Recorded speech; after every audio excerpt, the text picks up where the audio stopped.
Hello दोस्तों। दृष्टि IAS and banking के इस प्लेटफॉर्म से आपका हार्दिक स्वागत है। दोस्तों, हमने इतिहास विषय के अंतर्गत षट दर्शन को पढ़ना प्रारंभ किया था और उसके अंतर्गत हमने सांख्य, योग और न्याय तीन दर्शन को पढ़ चुके हैं। आज हम जो है चौथा दर्शन पढ़ने वाले हैं, जो कि है वैशेषिक दर्शन। कौन सा? वैशेषिक दर्शन।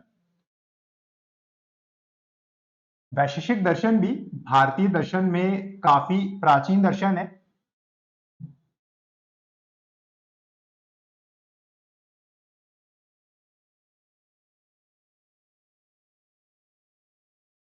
वैशेषिक दर्शन भी भारतीय दर्शन में काफी प्राचीन दर्शन है और इसके जो प्रवर्तक हैं वो माने जाते हैं कणाद। कौन माने जाते हैं? ऋषि कणाद। ऋषि कणाद के विषय में आप सभी जानते होंगे। ऋषि कणाद प्रसिद्ध भारतीय ऋषि मुनि है जिन्होंने परमाणु के बारे में बताया था। यही वो पहले भारतीय या कहें तो विश्व के पहले ऐसे व्यक्ति थे जिन्होंने ये बताया था कि भैया किसी पदार्थ की वह सूक्ष्मतम अवस्था जिसमें उसे और ज्यादा विभाजित नहीं किया जा सकता, कण या परमाणु कहलाता है। अच्छा, चूंकि इन्होंने कण के बारे में बताया, परमाणु के बारे में बताया, इसके कारण इनका नाम कणाद नहीं पड़ा है। कई बार लगता है ना, जो है शायद इसी के कारण इनका जो नाम है वो कणाद पड़ा होगा, जबकि ऐसा नहीं है। कणाद नाम इनका इसलिए पड़ा था क्योंकि ऋषि मुनि थे, दिन भर तपस्या किया करते थे और भोजन के लिए रात्रि में निकला करते थे। तो जब ये रात्रि में भोजन के लिए निकले थे तो खेतों में जो बालियां गिर जाती थी, उन बालियों के छोटे छोटे कण निकाल के ये भोजन किया करते थे। इसी के कारण इनको क्या बोला गया? कणाद ऋषि बोला गया। वहीं चूंकि ये रात को भोजन करते थे, इसलिए इनको नाम दिया गया था औलुक्य। क्या नाम दिया गया था? औलुक्य। और इन्हीं के नाम पर यह दर्शन जो है औलुक्य या कणाद दर्शन के नाम से भी जाना जाता है।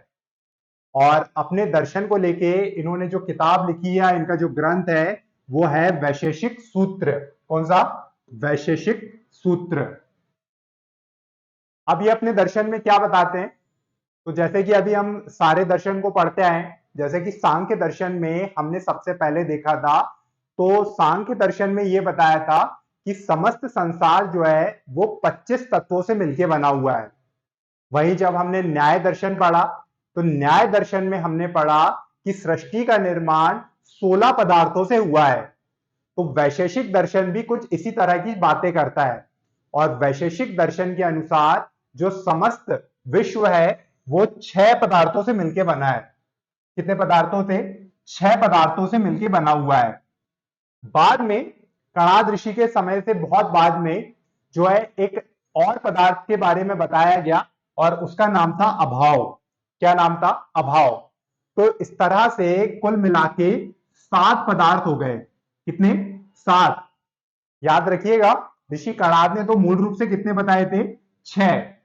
बाद में एक और पदार्थ जुड़ गया। कौन सा? 7वां पदार्थ। ठीक। तो इस तरीके से जो 7 पदार्थ हैं इनको 2 भागों में बांटा गया। पहला है भाव और दूसरा है अभाव। भाव और अभाव में क्या अंतर है? तो सिंपल सा, आप ज्यादा कॉम्प्लिकेट ना करिएगा चीजों को। भाव और अभाव में यह अंतर रखिएगा, भाव वो पदार्थ हैं जिनका अस्तित्व है और अभाव वे पदार्थ हैं जिनका अभी अस्तित्व नहीं है लेकिन भविष्य में अस्तित्व हो सकता है। तो इस तरह से भाव और अभाव से क्या बना हुआ है? आपका विश्व बना हुआ है। अब सबसे पहले बताएं कि भैया ये 6 पदार्थ या सॉरी 7 पदार्थ जो हैं कुल मिलाकर, इनमें से कौन कौन से हैं? तो इनमें से जो सबसे पहला पदार्थ है वो है द्रव्य। द्रव्य क्या है? तो द्रव्य वो पदार्थ है जिनमें द्रव्य के सारे गुण पाए जाते हैं या जिनका अस्तित्व जो है द्रव्य के समान है। और इसमें जो है कुल मिलाकर 9 पदार्थों को रखा गया। कितने? 9 प्रकार के द्रव्य माने गए। कौन कौन से द्रव्य माने गए? तो पहला माना गया पंचभूत। पंचभूत में 5 तत्व माने गए जो हम लगातार चर्चा करते आ रहे हैं। पंचभूत कौन से? तो पृथ्वी, अग्नि, जल, वायु और आकाश। इन पांचों को पंचभूत माना गया। इसके अलावा चार तत्व और माने गए, चार द्रव्य। कौन कौन से? काल या समय, दिक्, आत्मा और मन। पंचभूत, काल, दिक्, आत्मा और मन। काल यानी समय, दिक् यानी दिशा, आत्मा आपको पता ही है और मन भी आपको पता ही है। तो पांच के अलावा ये चार पदार्थ जो है वो द्रव्य के अंतर्गत माने गए। अच्छा, आप कुछ के मन में ये प्रश्न उठ रहा होगा कि भैया आत्मा, दिशा, मन ये कैसे द्रव्य की श्रेणी में आएंगे? तो ये मैं आपको बता दूं कि ये दर्शन है और भारतीय दर्शन विज्ञान से बहुत आगे है। मैंने कई बार बताया था, जैसे मन और आत्मा को विज्ञान नहीं मानता है, लेकिन भारतीय दर्शन में इन्हें भी तत्व के रूप में स्वीकार किया गया है। आज नहीं तो कल, जब तक विज्ञान में ये सिद्ध नहीं हो जाता है या विज्ञान में ये बात साबित नहीं हो जाती, तब तक बस है कि इनके अस्तित्व को नहीं स्वीकार किया जा रहा है, या ये कहें कि विज्ञान अभी इन्हें बता नहीं पा रहा है। लेकिन आज नहीं तो कल ये भी जुड़ जाएंगे। लेकिन भारतीय दर्शन में पहले से इन सबको माना गया है। दूसरा जो रखा गया है पदार्थ में वो है गुण। गुण क्या है? तो गुण है इन द्रव्य पदार्थों के गुण जो इन 9 द्रव्य पदार्थों में पाए जाते हैं। तो गुणों की संख्या कितनी है? तो गुणों की संख्या बताई गई है 24। कितने गुण बताए गए हैं? 24 गुण बताए गए हैं। अब इनमें 24 गुण में कौन कौन से? तो रूप, रस, गंध, स्पर्श, संख्या, परिमाण, विभाग, अपरत्व, गुरुत्व, द्रव तत्व, इस तरह के कुल मिलाकर 24 गुण बताए गए हैं कि द्रव्य पदार्थों में 24 प्रकार के गुण संभावित है। अगला है कर्म। तीसरा जो पदार्थ है वो है कर्म। कर्म क्या है? तो कर्म जो है क्रिया से जुड़ा हुआ है। कर्म पदार्थ का वो गुण है या वो तत्व है द्रव्य का जो उसे गति प्रदान करता है या उसे स्थानांतरित करता है। और कर्म कुल मिलाकर 5 माने गए हैं। कितने माने गए हैं? 5 कर्म माने गए हैं। इसमें कौन कौन से कर्म है? तो फेंकना, सिकुड़ना, फैलाना और गमन। फेंकना, सिकुड़ना, फैलाना, गमन, इस तरह के कुछ मिला के 5 कर्म माने गए हैं किसी भी द्रव्य के। अगला जो पदार्थ है वो है सामान्य।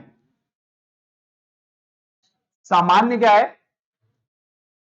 तो सामान्य होता है कि भैया जो अलग अलग व्यक्ति हैं, अलग अलग व्यक्ति हैं या अलग अलग वस्तुएं हैं, उनका वो एक गुण जो उन्हें एक ही जाति की श्रेणी में रखता है।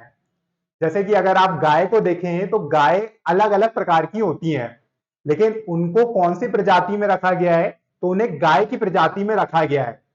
वैसे ही व्यक्ति अलग अलग होते हैं, अमेरिका के व्यक्ति, यूरोप का व्यक्ति, भारत में कमाल का व्यक्ति, लेकिन सबको किसमें रखा गया है? सबको रखा गया है मानव श्रेणी में।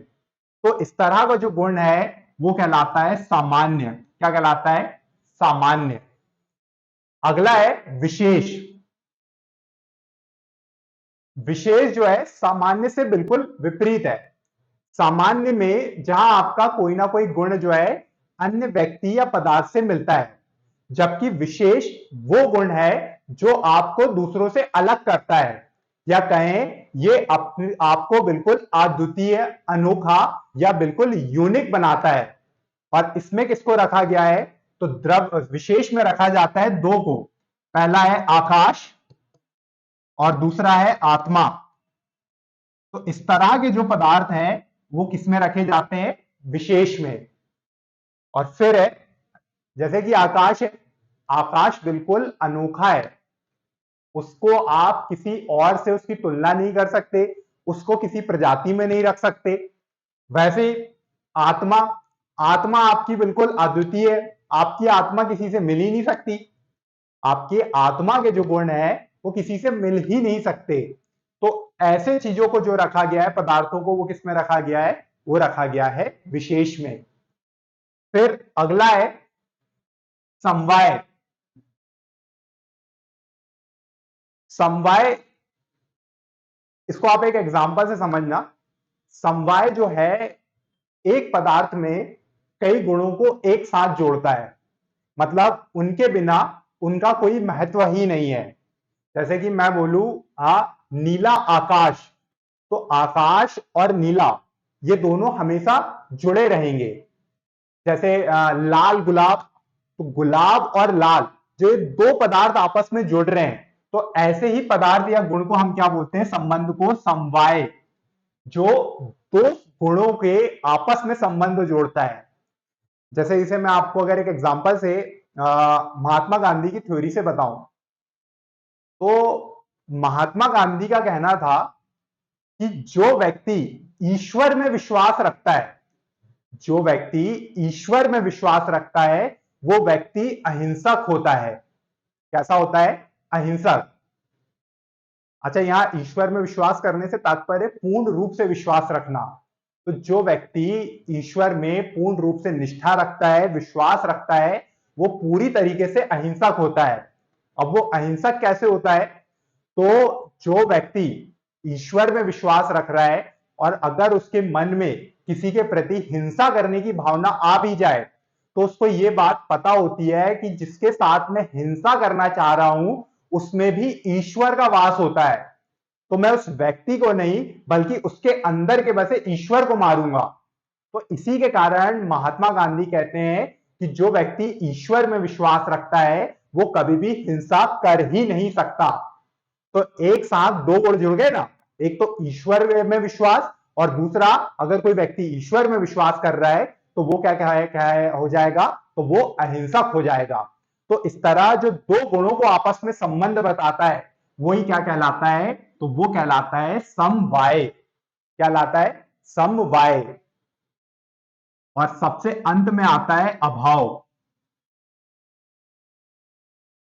अभाव क्या है? अभाव वो गुण है जो अभी तो नहीं है, लेकिन ऐसा नहीं है कि भविष्य में नहीं हो सकता। भविष्य में हो सकता है कि उसकी संभावना हो। जैसे कि मैं बोलूं कि अग्नि का शीतल होना, अग्नि अभी शीतल नहीं है, ये गुण उसमें है ही नहीं, पर हम भविष्य में नहीं कह सकते कि भैया अग्नि शीतल नहीं होगी। जैसे कई बार बोला जाता है ना कि भैया कलयुग का आदमी बड़ा विध्वंसक निकलेगा आगे चलकर, तो वो आगे चल के निकलेगा, अभी तो विध्वंसक नहीं है ना। तो जिसका अस्तित्व अभी नहीं है लेकिन हो सकता है कि भविष्य में उसका अस्तित्व हो, तो ऐसा जो गुण है वो कहलाता है अभाव। क्या कहलाता है? अभाव। तो इस तरीके से कुल मिला के 7 पदार्थों से जो बताया है वैशेषिक दर्शन से कि इन 7 पदार्थों से ही समस्त संसार या विश्व का निर्माण हुआ है। तो जो वैशेषिक दर्शन में इंपॉर्टेंट था वो आज हमने पूरा कंप्लीट कर लिया। अगला हमारा 2 इंपॉर्टेंट दर्शन रहेंगे और वो रहेंगे मीमांसा और वेदांत। मैं कोशिश करूंगा कि अगला लेक्चर जो है ये दोनों को हम एक ही में पढ़ सके। वैसे तो वेदांत बहुत इंपॉर्टेंट है और मीमांसा भी इंपॉर्टेंट है, तो देखते हैं कैसा होता है, लेकिन अगर कोशिश करूंगा कि इन दोनों को हम एक ही लेक्चर में पढ़ सके।